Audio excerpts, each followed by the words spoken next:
আসসালামু আলাইকুম প্রিয় শিক্ষার্থীরা, আশা করি তোমরা সকলেই ভালো আছো। আজকে আমরা পর্যায় সারণী অধ্যায়ের মৌলে পর্যাবৃত্ত ধর্মের যে গ্রুপভিত্তিক এবং পর্যায়ভিত্তিক বৈশিষ্ট্যগত আলোচনা রয়েছে এই ক্লাসটি করব। দেখো, আমরা শুরুতে একটা গল্পে চলে যাই। দেখো, এই হচ্ছে আমাদের কপিলের ছেলে। সে বাসায় 2 কিলোমিটারের মধ্যে থাকতো, যার কারণে সে সারাদিন এই যে দেখো পাশের যে স্কুল আছে সেই স্কুলে কন্টিনিউ যেত, পিঠে ব্যাগ নিয়ে সারাদিন পড়াশোনা করতো, পড়াশোনা শেষ করে বাসায় চলে আসতো, এসে পড়ার টেবিলে বসতো, সারাদিন পড়াশোনা করতো, কিন্তু কখনো ঠান্ডা খুঁজতে যেত না। সে কিন্তু সবসময় পড়াশোনায় করতো পড়ার টেবিলে বসে থেকে। যতক্ষণ পর্যন্ত ওর আব্বু আম্মু বকাঝকা করে ওকে খাইয়ে দিত বা ঘুম পাড়িয়ে দিত ততক্ষণ পর্যন্ত সে ঘুমাতও না, সারাদিন শুধু পড়াশোনায় করতো। এইভাবে সে কিন্তু চিন্তা করলো যে সারাদিন বাসায় বা বাসার পাশে এই 2 কিলোমিটার দূরে এই স্কুলে পড়ে তার ভালো লাগছে না। এবার তাকে কি করতে হবে? স্কুল চেঞ্জ করতে হবে। এই জন্য সে পরিকল্পনা করলো যে বাড়ি থেকে অনেক দূরের কোনো স্কুলে ভর্তি হতে হবে। তাই দেখো সে কি করেছে, বাড়ি থেকে সে অনেক দূরের স্কুলে এবার ভর্তি হয়েছে। ধরে নিলাম যে আমাদের এই স্কুলটা 100 কিলোমিটার দূরে। প্রথম অবস্থায় সে ছিল 2 কিলোমিটার দূরে বাড়ির পাশের স্কুলে, এবার ভর্তি হয়েছে কোথায়? 100 কিলোমিটার দূরের অন্য শহরের একটা স্কুলে। আচ্ছা, এবার দেখো ও কী করে। এবারও সকালে ঘুম থেকে উঠে পড়ার টেবিলে না বসে ঠান্ডা খুঁজতে চলে যায়। সারা দিন শহরে ঠান্ডা খুঁজে খুঁজে টায়ার্ড হয়ে এসে বাসায় ঘুমিয়ে পড়ে। ঘুম থেকে আবার যখন সে জায়গা পায় তখন সে এবার ধরো বিভিন্ন নেটে, ওয়েবসাইটে বা বিভিন্ন তোমার ফেসবুক মিডিয়াতে সে খোঁজে কোথাও ঠান্ডা পাওয়া যাবে। এইভাবে তার সারাদিন কিন্তু কেটে যায়, বাট পড়ার টেবিলে কিন্তু আর বসা হয় না। দেখো, তাহলে আমাদের এই কপিলের ছেলের যে বৈশিষ্ট্যগত পরিবর্তন হলো, অর্থাৎ সারাদিন পড়ার টেবিলে বসে থাকা আর এখানে এসে সারাদিন পড়ার টেবিল ছেড়ে দূরে কোথাও ঘুরতে যাওয়া, এটার মূল দায়ীটা আসলে কে?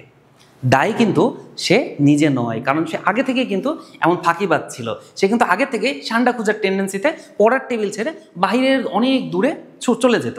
কিন্তু সমস্যা হলো সে যখন বাড়িতে ছিল বাবা মা থাকতো 2 কিলোমিটারের মধ্যে, যার কারণে সে কিন্তু ইচ্ছে করলেও বাড়ির বাইরে যেতে পারতো না বা পড়ার টেবিল ছেড়ে দূরে কোথাও যেতে পারতো না।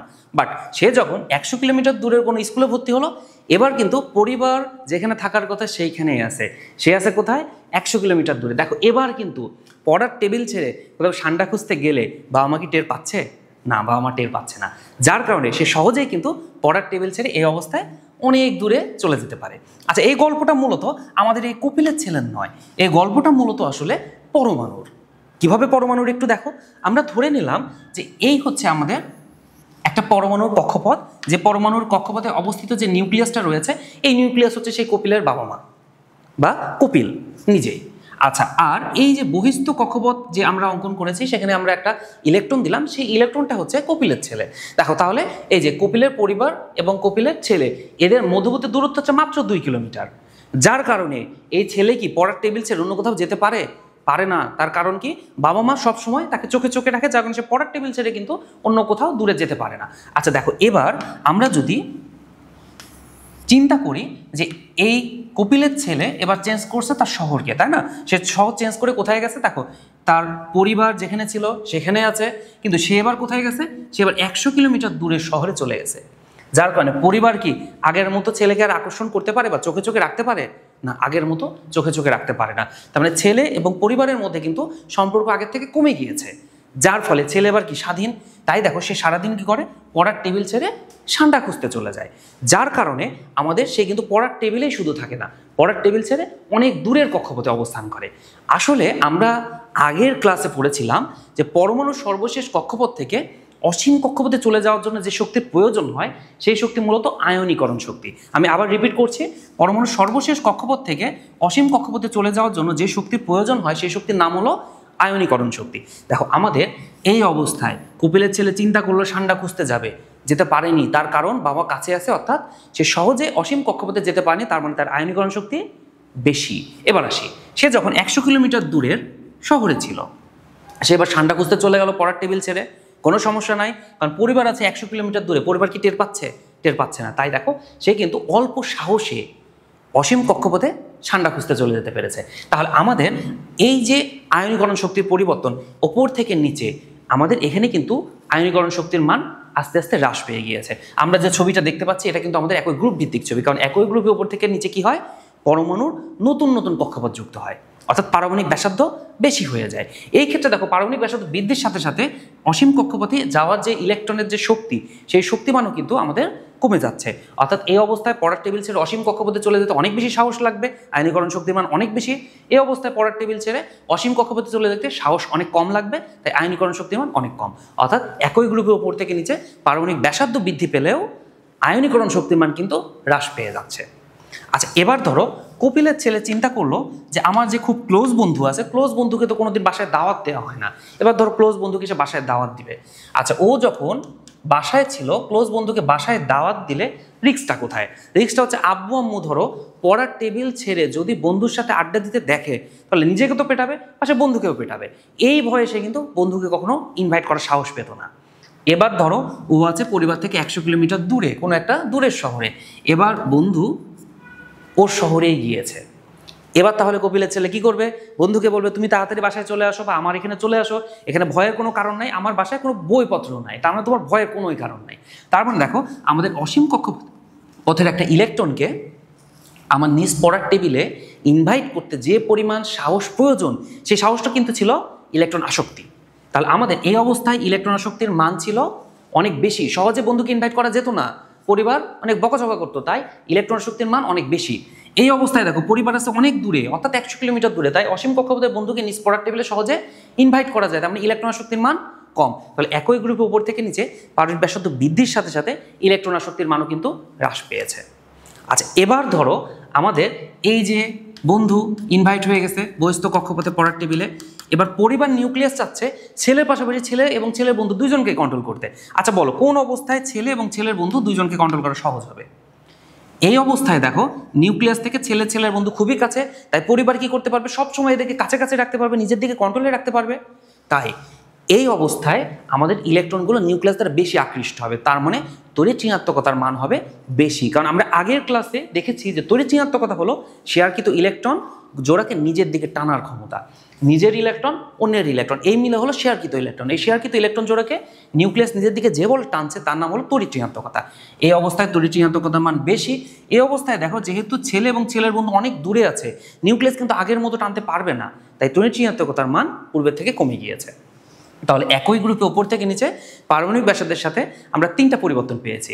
পারমাণবিক ব্যাসার্ধ বৃদ্ধি পাচ্ছে কারণ কক্ষপথ নতুন যুক্ত হওয়ার কারণে পারমাণবিক ব্যাসার্ধ বৃদ্ধি পেয়ে যাচ্ছে, পাশাপাশি কিন্তু আয়নীকরণ শক্তির মানও হ্রাস পাচ্ছে, ইলেকট্রন আসক্তিও হ্রাস পাচ্ছে, এমনকি তড়িৎ ঋণাত্মকতাও হ্রাস পেয়ে যাচ্ছে।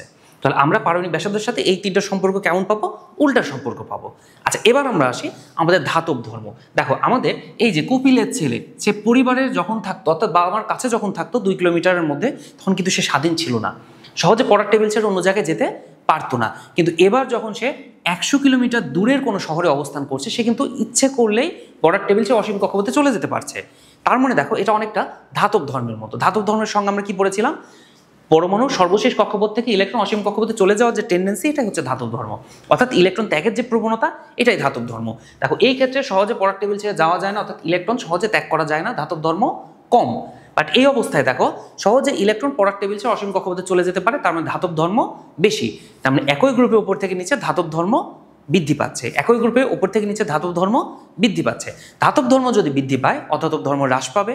ধাতব ধর্ম অধাতব ধর্ম দুইটা উল্টা, তাই ধাতব ধর্ম বৃদ্ধি পেলে অধাতব ধর্ম হ্রাস পাবে। যেহেতু আমরা আগের টপিক্সের মধ্যে আলোচনা করেছিলাম যে অধাতব, অক্সাইড, অম্লীয়, যে তিনটা মিনিং কি ছিল? অধাতব, অক্সাইড, অম্লীয়। তাই দেখো আমাদের ওপর থেকে নিচে ধাতব ধর্ম বৃদ্ধি পাচ্ছে, তাই অক্সাইডের প্রকৃতি ক্ষারীয় হয়ে যাবে, অক্সাইডের প্রকৃতি ক্ষারধর্মিতা বৃদ্ধি পাবে, অম্লধর্মিতা হ্রাস পেয়ে যাবে।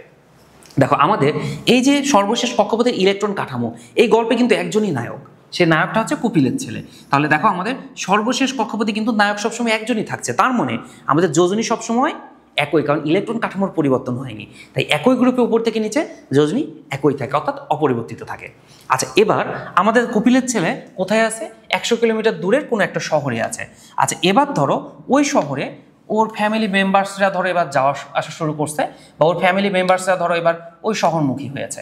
আচ্ছা, তাহলে আমি আরেকবার রিপিট করি। দেখো আমাদের কপিলের ছেলে ছিল 200 কিলোমিটার দূরের শহরে, এবার শহরে ওই কপিলের ছেলের রিলেটেডরা কি করছে? আস্তে আস্তে শহরমুখী হয়েছে। আচ্ছা, ধরো ও এই কক্ষপথে ছিল, ওর চাচা এবার ওই শহরে চলে গিয়েছে। তার কিছুদিন পর ধরো কপিলের ছেলের মামা এই শহরে চলে গেছে, তার কিছুদিন পর ওর চাচা, খালু যারা আছে সবাই আস্তে আস্তে ওর শহরে চলে যাচ্ছে। দেখো এতে কপিলের ছেলের কি সুবিধা হচ্ছে না অসুবিধা হচ্ছে? নিশ্চয়ই অসুবিধা হচ্ছে, কারণ ধরো তুমি যখন পড়ার টেবিল ছেড়ে অন্য কোথাও ঘুরতে যাচ্ছ, নিশ্চয় পরিবার ইনফরমেশনটা পেয়ে যাচ্ছে, কারণ তোমার চাচা মামা যে কেউ দেখে ফেলে পরিবারকে জানিয়ে দিচ্ছে। এইভাবে কিন্তু কপিলের ছেলের স্বাধীনতা কমে যাচ্ছে। তার মানে দেখো আপেক্ষিকভাবে আমরা যে দেখেছিলাম যে পারমাণবিক যে ব্যাসার্ধ, সে ব্যাসার্ধের এখানে কি হচ্ছে, হ্রাস হয়ে যাচ্ছে। কারণ পরিবার নিউক্লিয়াস আগের মতো করেই কিন্তু ছেলেকে আবার কন্ট্রোল করার সুযোগ পাচ্ছে, অর্থাৎ ছেলের অনেকটা কাছে চলে আসছে। তাহলে এই ধরনের ঘটনাগুলো ঘটে একই পর্যায়ে বাম থেকে ডানে। দেখো নিউক্লিয়াস যেখানে থাকা সেইখানে থাকে, কক্ষপথ বহিস্থ কক্ষপথ যেখানে থাকা সেইখানে থাকে। তার মানে পরিবার যেখানে থাকা সেখানে আছে, শহর যেখানে তুমি ছিলে সেখানে আছে, কিন্তু পরিবর্তন হয়েছে কি, তোমার শহরে তোমার কেন্দ্রিক লোকজন বেশি হয়ে গিয়েছে, যার ফলে তোমার সাথে তোমার পরিবারের সম্পর্ক আগের থেকে এবার বেশি হতে শুরু করলো। যেহেতু সম্পর্ক বেশি, তার পারমাণবিক ব্যাসার্ধ আস্তে আস্তে হ্রাস। তাহলে একই পর্যায়ে বাম থেকে ডানে পারমাণবিক ব্যাসার্ধ ক্রমান্বয়ে হ্রাস পেতে থাকে। কারণ দেখো নিউক্লিয়াসের প্রোটন ডেনসিটিও বাড়ার সাথে সাথে বহিস্থ কক্ষপথে ইলেকট্রন ডেনসিটিও বাড়ে, চার্জ ঘনত্ব বেশি হয়, আকার সংকুচিত হয়ে যায়।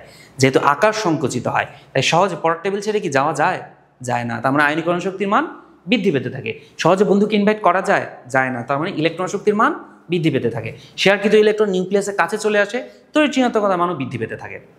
দেখো সহজে যেহেতু পড়ার টেবিল ছেড়ে যাওয়া যায় না, ধাতব ধর্ম হ্রাস পেয়ে যায়, অধাতব ধর্ম বৃদ্ধি পেয়ে যায়। তাহলে অক্সাইডের প্রকৃতি এবার কেমন হচ্ছে, অম্লীয় হয়ে যাচ্ছে। দেখো আগের গল্পে আমি বলেছিলাম যে শহরে শুধুমাত্র একজনই আছে, এটি হলো কপিলের ছেলে। বাট এবার দেখো কপিলের ছেলের পাশাপাশি কি আছে, তার মামা, তার চাচা, তার খালা, তার ফুফু আস্তে আস্তে তার শহরমুখী হয়েছে। তার মানে ইলেকট্রন কাঠামো কিন্তু চেঞ্জ, তার মানে যোজনী কিন্তু এবার পরিবর্তন হচ্ছে। তাহলে আমাদের একই গ্রুপে পারমাণবিক ব্যাসার্ধের সাথে যে ধর্মগুলোর পরিবর্তন হলো, একই পর্যায়ে বাম থেকে ডানে যেহেতু আকার সংকুচিত হয়, ওই সকল ধর্মগুলোই বিপরীত প্রতিক্রিয়া দেখাবে। এটাই ছিল মূলত আমাদের পর্যায় সারণীর মূলের যে সকল পর্যায়ভিত্তিক ধর্মের পরিবর্তন হয়, সে সকল ধর্মের পরিবর্তন। এখানে কিছু কথা আছে, আমাদের কিছু কিছু ক্ষেত্রে ব্যতিক্রম রয়েছে, সেই ব্যতিক্রমগুলো আমাদের জানতে হবে। দেখো আমরা তাহলে একটু ব্যতিক্রম সম্বন্ধে জেনে আসি। আমরা যদি একই পর্যায়ে বাম থেকে ডানে যাই, পারমাণবিক ব্যাসার্ধ কিন্তু হ্রাস পেতে থাকে, অর্থাৎ আয়নীকরণ শক্তির মান ক্রমান্বয়ে বৃদ্ধি পেতে থাকে। যদি আমি বলি গ্রুপ 2 এবং গ্রুপ 13, এই দুইটার মধ্যে কোনটির আয়নীকরণ শক্তির মান বেশি হবে? নিশ্চয়ই তুমি বলবা গ্রুপ 13, কারণ বাম থেকে ডানে আয়নীকরণ শক্তির মান বেশি। কিন্তু না, কার বেশি? বেশি হবে গ্রুপ 2 এর। আচ্ছা এখন কথা হলো কেন বেশি হবে? তার কারণ হলো গ্রুপ 2 এর পরমাণুর সর্বশেষ কক্ষপথ ইলেকট্রন দ্বারা পূর্ণ থাকে। গ্রুপ 2 এর পরমাণুর সর্বশেষ কক্ষপথে ইলেকট্রন কি থাকে? পূর্ণ থাকে। আর আমরা জানি পূর্ণ অর্ধপূর্ণ অরবিটাল সর্বদা সুস্থিতিশীল, তাই এই অবস্থা থেকে একটা ইলেকট্রন সরাতে অধিক শক্তির প্রয়োজন। এই জন্য গ্রুপ 2 গ্রুপ 13 মধ্যে আয়নীকরণ শক্তির মান বেশি গ্রুপ 2 এর।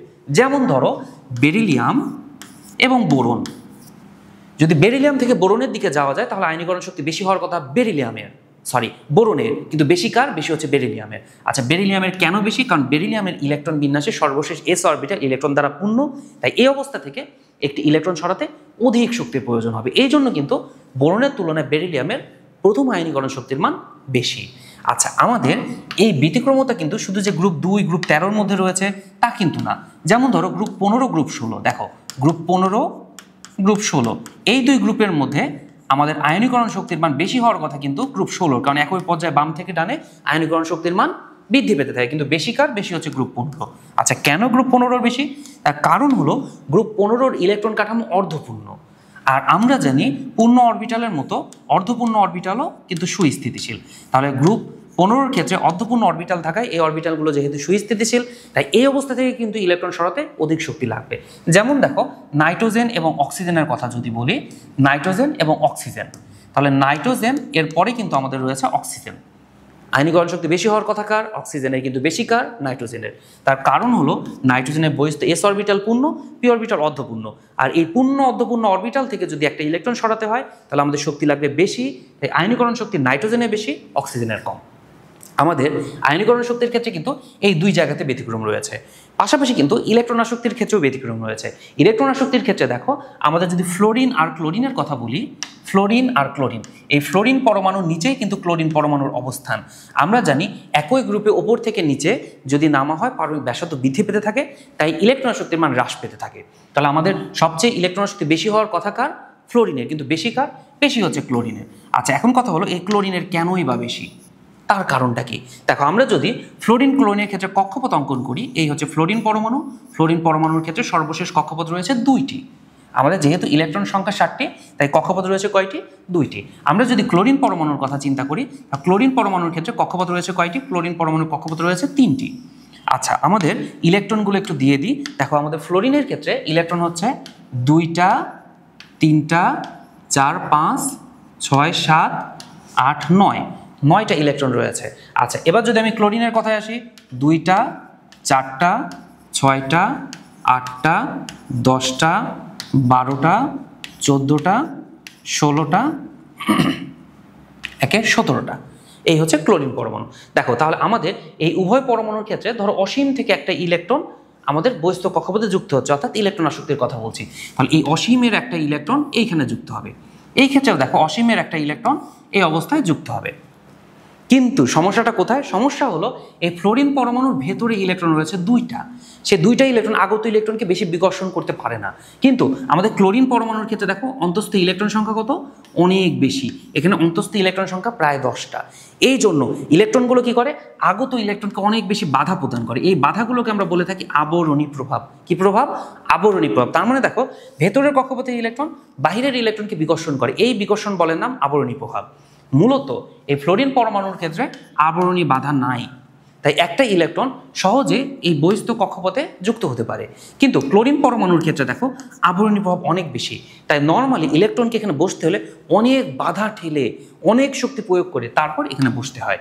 এই জন্য কিন্তু ফ্লোরিনের তুলনায় ক্লোরিনের ইলেকট্রন আসক্তির মান বেশি। ধরো ঘটনাটা এরকম যে তুমি একটা ফাঁকা রাস্তায় খুব ইজিলি কিন্তু স্মুথলি হাঁটতে পারবা, কিন্তু কোনো ভিড়ের রাস্তায় তোমাকে কি করতে? বেশি ভিড় ঠেলে ঠেলে হাঁটতে হবে, তার মানে বেশি এনার্জি লাগবে। এই ক্ষেত্রে আবরণী প্রভাব থাকার জন্য ভেতরে ইলেকট্রন যেহেতু বাধা প্রদান করছে, তাই এরকম ভিড় ঠেলে, বাধা ঠেলে তোমাকে এখানে বসতে হবে। তাই এখানে শক্তির মানও একটু বেশি নির্গত হবে। তাই ফ্লোরিনের তুলনায় ক্লোরিনের ইলেকট্রন আসক্তির মান বেশি। তাহলে আমরা মোটামুটি আয়নীকরণ শক্তি, ইলেকট্রন আসক্তির ক্ষেত্রে এই 2 জায়গায় ব্যতিক্রম রয়েছে। ব্যতিক্রমগুলো যদি মনে রাখতে পারি, ইনশাআল্লাহ গ্রুপ ভিত্তিক এবং পর্যায়ভিত্তিক প্রশ্নের উত্তরগুলো আমরা দিতে পারবো। আজকের মতো এই পর্যন্তই।